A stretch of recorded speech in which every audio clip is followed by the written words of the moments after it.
ஒரு வீட்டு முதலாளி, அவருக்கு துணையா ஒரு சமையல்காரர் 2 பேரா இருந்தாங்க. ஒரு நாள் அந்த முதலாளி கொக்கு ஒண்ணு புடிச்சிட்டு வந்து சமையல்காரர் கிட்ட குடுத்து, குழம்பு வையின்னு சொல்றாரு. இந்த சமையல்காரரும் குழம்பு வச்சு முடிச்சதும், குழம்பையும் ஒரு சின்ன கறி துண்டையும் எடுத்து டேஸ்ட் பண்ணி பார்க்கலான்னு நெனச்சு, கொக்கோட ஒரு கால் துண்டை எடுத்து சாப்பிட்டு பார்க்குறாரு. ருசியா இருக்கவே அந்த கால் துண்டு முழுசையும் சாப்பிட்டுடுறாரு. அதுக்கப்புறம் முதலாளிக்கு சாப்பாடு பரிமாறுறாரு. அந்த முதலாளிக்கு முதல்ல கொக்கோட கால் துண்டு எடுத்து வைக்கிறாரு. ரொம்ப டேஸ்டா இருக்கவே இன்னொரு கால் துண்டையும் எடுத்து வையின்னு சொல்றாரு முதலாளி. இல்லைங்க முதலாளி, கொக்குக்கு ஒரு கால் தானுங்க அப்படின்னு சொல்றாரு சமையல்காரர். டேய், கொக்குக்கு 2 கால் இருக்குமே அப்படின்னு சொல்றாரு முதலாளி.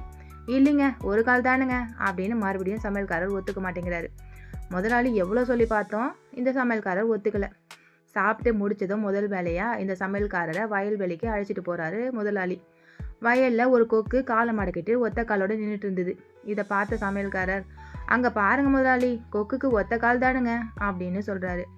உடனே முதலாளி தன்னோட 2 கைகளையும் தட்டினாரு. சத்தம் கேட்டதும் கொக்கு தன்னோட 2 கால்களையும் மடக்கிக்கிட்டு பறக்க ஆரம்பிச்சுது. அங்க பாருடா, கொக்குக்கு 2 கால் இருக்குதானே அப்படின்னு முதலாளி சொல்றாரு.